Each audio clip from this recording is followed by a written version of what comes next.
जय हिंद साथियों, जय श्री राम, जय बजरंगबली, हर हर महादेव। मित्रों, एक मिनट का किसी के जीवन का कोई ठिकाना नहीं, एक सेकंड का कोई अपना जीवन निर्धारित नहीं कर सकता है। सारी योजनाएं जहां भी रहती हैं वहीं पर रह जाती हैं जब ईश्वर की तरफ से बुलावा आ जाता है। परंतु हमारे ये जीवन को किस प्रकार से सार्थकता का प्रमाण पत्र मिलेगा, ये भी समझने की बात है। तो हम अपने जीवन को मुख्य रूप से सामाजिक कार्य, धार्मिक कार्य और राष्ट्रीय कार्यों में समर्पित करते हुए और प्रत्येक कार्य में हम ईश्वर का ध्यान करते हुए कि सारे कार्य ईश्वर के हैं, तो बिना गलती किए हुए अगर करते हैं तो हमारा जीवन सार्थक सिद्ध होता है। आइए आज श्री रामचरितमानस अक्षरशः कथा ज्ञान यज्ञ के अगले पड़ाव में हम लोग पृष्ठ संख्या 254 और दोहा संख्या 324 के आगे बढ़ेंगे। अब प्रभु श्री रामचंद्र जी के विवाह की प्रक्रिया चल रही है। पिछले दिवस में हम लोगों ने विभिन्न प्रकार से विशेषण किया, देवताओं के द्वारा विशेषण है। सभी लोग जहां पर हैं, जिस प्रकार से हैं, वो सभी लोग प्रभु श्री राम और माता सीता जी को देखकर अपने आप को बौना साबित सिद्ध करते हैं। आगे देखिए गोस्वामी जी क्या लिखते हैं। गोस्वामी जी लिखते हैं, कुंवरी कुंवरी कल भावरी देही, नयन लाभु सब सादर लेही, जाई न बरनी मनोहर जोरी, जो उपमा कछु कहो सो थोरी।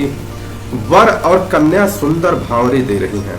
अब प्रभु श्री रामचंद्र जी का और माता सीता जी का विवाह हो रहा है, तो भावरे दिया जा रहा है। सब लोग आदर पूर्वक नेत्रों का परम लाभ ले रहे हैं।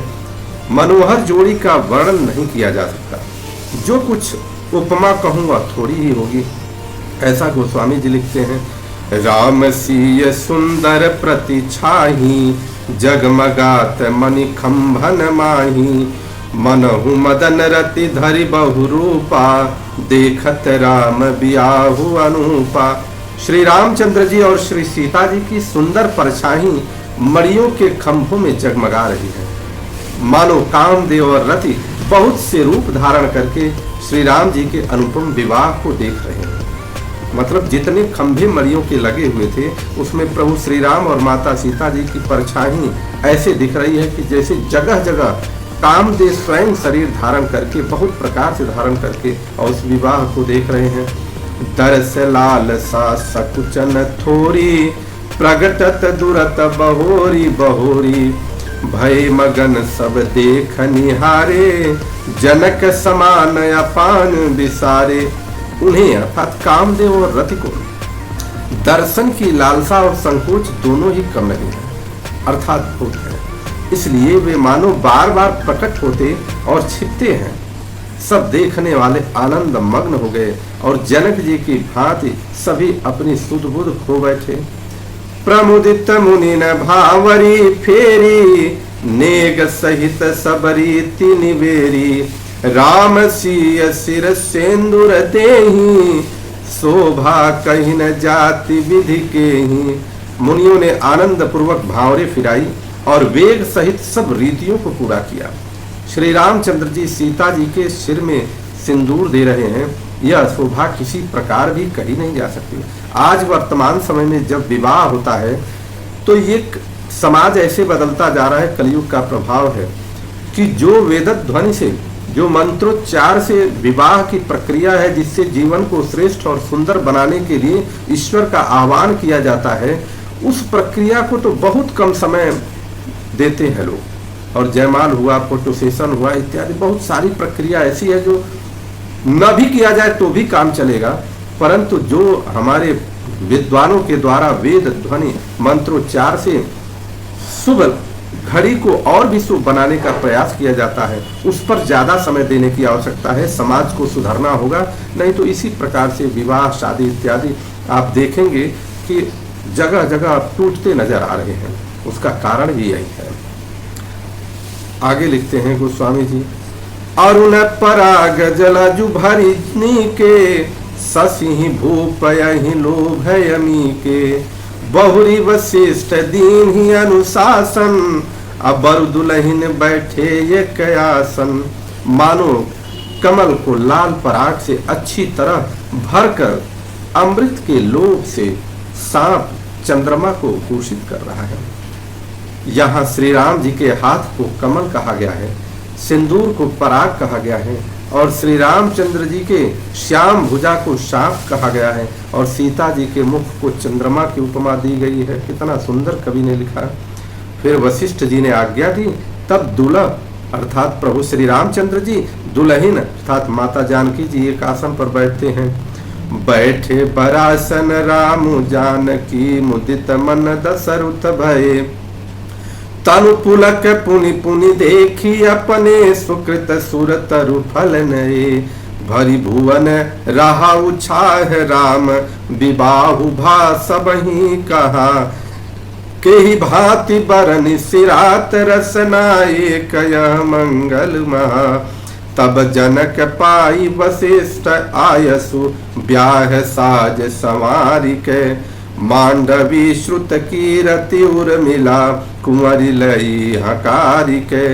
कुश केतु कन्या प्रथम जो गुणशील, सुख शोभामयी, सब रीति प्रीति समेत करिसो, ब्याहि नृप भरतहि दई।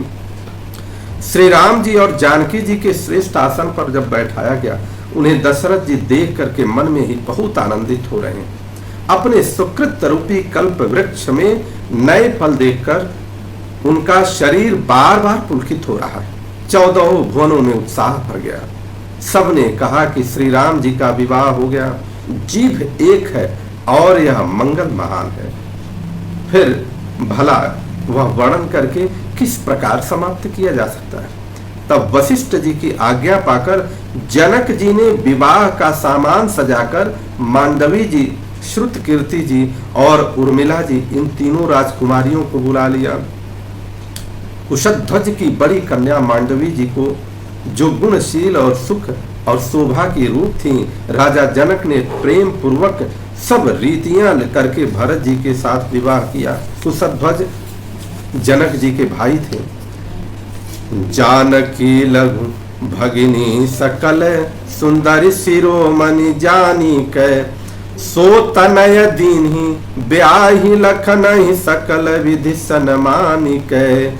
जेहि नाम श्रुत कीरति सुलोचनि, सुमुखि सब गुण आगरी, सो दई रिपुसूदनहि भूपति, रूपशील उजागरी। जानकी की छोटी बहन उर्मिला जी को सब सुंदरियों में शिरोमणि जानकर उस कन्या को सब प्रकार से सम्मान करते हुए लक्ष्मण जी के साथ ब्याह कर दिया गया। और जिनका नाम श्रुति कीर्ति है और जो सुंदर नेत्रों वाली, सुंदर मुख वाली, सब गुणों की खान और रूप तथा शील में उजागर हैं, उनको राजा ने शत्रुघ्न को ब्याह दिया। अनुरूप बर दुलहिन परस पर लखी, सकुच ही हर सही, सब मुदित सुंदरता सराहि, सुमन सुरगन बरसहि। सुंदरी सुंदर वरन सह सब एक मंडप राजहि, जनु जीव उर चारियु अवस्था, विभुन सहित विराजहि। इस प्रकार से दुल्हा और दुल्हने परस्पर अपने अपने अनुरूप जोड़ों को देखकर सब चाहते हुए हृदय में हर्षित हो रहे हैं। सब लोग प्रसन्न होकर उनकी सुंदरता की सराहना करते हैं और देवगण फूल बरसा रहे हैं। सब सुंदरी दुल्हनें सुंदर दूल्हों के साथ एक ही मंडप में ऐसी शोभा पा रही हैं, मानो जीव के हृदय में चारों अवस्थाएं, जागृत, स्वप्न, सुषुप्त और तुरीय अवस्था, ये चारों इनकी चारों अवस्थाएं अपने चारों स्वामियों विश्व, तेजस, प्राज्ञ और ब्रह्म सहित विराजमान हो। मुदित अवधपति सकल सुता, बधुन समेत निहारी, जनु पाई महिपाल मणि, क्रियन सहित फलचारी। सब पुत्रों को बहुओं सहित देखकर अवधेश नरेश दशरथ जी ऐसे आनंदित होते हैं कि मानो वे राजाओं के शिरोमणि क्रियाओं, यज्ञ क्रिया, श्रद्धा क्रिया, योग क्रिया और ज्ञान क्रिया सहित चारों फल, अर्थ, धर्म, काम और मोक्ष पा गए हों। जसि रघुबीर ब्याह विधि बरनी, सकल कुंवर ब्याहे ते करनी। कहीं न जाई कछु दाई भूरी, रहा कनक मणि मंडप पूरी। श्री रामचंद्र जी के विवाह की जैसी विधि वर्णन की गई है, उस रीति से सब राजकुमार विवाहे गए। दहेज की अधिकता कुछ कही नहीं जाती। सारा मंडप सोने और मणियों से भर गया। कंबल बसन विचित्र पटोरे, भांति भांति बहुमोलन ठोरे। गजरथ तुरग दास अरुदासी, धेनु अलंकृत काम दुहासी। बहुत से कंबल, वस्त्र और भांति भांति के विचित्र रेशमी कपड़े जो थोड़ी कीमत के न थे, तथा हाथी, रथ, घोड़े, दास दासियां और गहनों से सजी हुई कामधेनु शरीकी गायें। वस्तु अनेक करिय की लेखा, कहीं न जाई जानहि जिन देखा। लोक पाल अवलोक सिहाने, लीन अवधपति सब सुख माने। अनेकों वस्तुएं हैं जिनकी गिनती कैसे की जाए, उनका वर्णन नहीं किया जा सकता। जिन्होंने देखा वही जानते हैं। उन्हें देखकर लोकपाल भी सिहा गए। अवधराज दशरथ जी ने सुख मानकर प्रसन्न चित्त से सब कुछ ग्रहण किया। दीन है चाचकन जो जेहि भावा, उबरा सो जनवा से आवा। तब कर जोरी जनक मृदु बानी, बोले सब बरात सनमानी। उन्होंने वह दहेज का सामान याचकों को जो जिसे अच्छा लगा दे दिया। देखिए कितनी सुंदर बात है। जितने सामान दहेज के रूप में राजा दशरथ जी को मिले थे, वो सारे सामान याचकों को दे दिया। जिसको जो अच्छा लगा सबको वह दे दिया। जो बचा रहा वह जनवासी में चला गया। तब जनक जी हाथ जोड़कर सारी बारात का सम्मान करते हुए कोमल वाणी से बोले, सनमानि सकल बरात आदर दान विनय बड़ाई कै। प्रमुदित महामुनि वृंद बंदे पूज प्रेम लड़ाई कै। सिरुनाई देव मनाई सब सन कहत कर संपुत किए। सुर साधु चाहत भाव सिंधु की तोप जल अंजलि दिए। आदर दान विनय और बड़ाई के द्वारा सारी बारात का सम्मान कर राजा जनक महान आनंद के साथ प्रेम पूर्वक लाड़ करके प्रेम करके मुनियों के सहित समूह की पूजा एवं वंदना की। सिर नवाकर देवताओं को मनाकर राजा हाथ जोड़ करके सबसे कहने लगे कि देवता और साधु तो भाव ही चाहते हैं, वे प्रेम से ही प्रसन्न हो जाते हैं। उन पूर्ण काम महानुभावों को कोई कुछ देकर कैसे संतुष्ट कर सकता है? क्या एक अंजलि जल देने से कहीं समुद्र संतुष्ट हो सकता? ये भाव है। कर जोरी जनक बहोरी बंधु समेत को सलराय सो।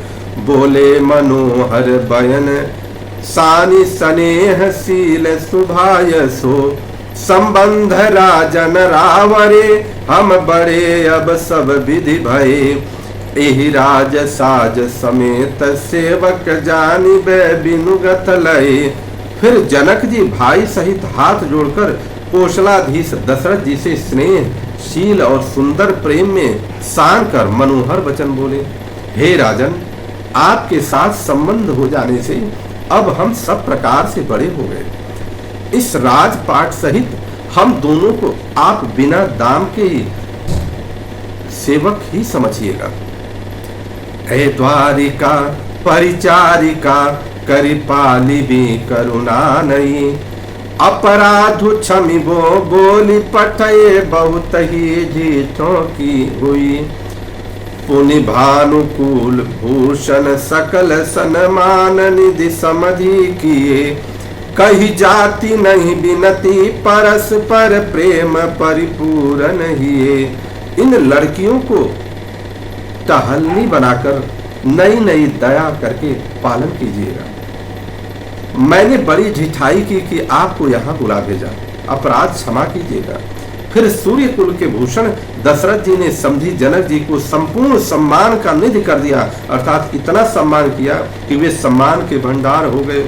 उनकी परस्पर की विनय कहीं नहीं जाता, दोनों के हृदय में प्रेम से परिपूर्ण है। वृंदार कागन सुमन बरिसहि राहु जनवासे ही चले, दुंदुभि जय धुनि वेद धुनि नभ नगर कौतूहल भले। तब सखी मंगल गान करत मुनि सयाय सुपाई के, दुलह दुलहिनी सहित सुंदर चली कोहबर ल्याई के। देवतागण फूल बरसा रहे हैं, राजा जनवासे को चले, नगाड़े की ध्वनि जय ध्वनि और वेद की ध्वनि हो रही है। आकाश और नगर दोनों में खूब कौतूहल हो रहा है, आनंद छा गया। तब मुनीश्वर की आज्ञा पाकर सुंदर सखियां मंगल गान करती हुई दुल्हनों सहित दुल्हों को लिवाकर कोहबर को चली। पुनि पुनि राम ही चितवसिया सकुचति मनु सकुचैना, हरत मनोहर मीन छवि प्रेम पियासे नैना।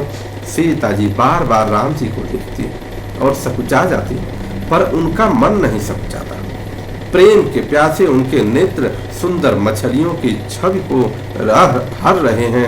बोलिए माता जानकी की जय। इस प्रकार से श्री रामचरितमानस अक्षरशः कथा ज्ञान यज्ञ के मास पारायण 11वां विश्राम पर हम लोग पहुंचे और आज प्रभु श्री रामचंद्र जी और माता जानकी जी के विवाह की प्रक्रिया पूरी हुई। दोनों समधि जनक जी और राजा दशरथ जी इस प्रकार से मिलते हैं कि जैसे कौन किसको ज्यादा सम्मान दे दे, कौन किसको ज्यादा प्रफुल्लित कर दे, इस भाव से मिलते हैं। अगर संबंध इस प्रकार का होता है तो वह संबंध किसी भी अवस्था में सुंदर और श्रेष्ठ बना रहता है। बोली माता जानकी की जय, प्रभु श्री रामचंद्र की जय, हनुमान जी महाराज की जय, भरत भैया की जय, लखन भैया की जय, शत्रुघ्न जी की जय, माता पार्वती की जय। हर हर महादेव।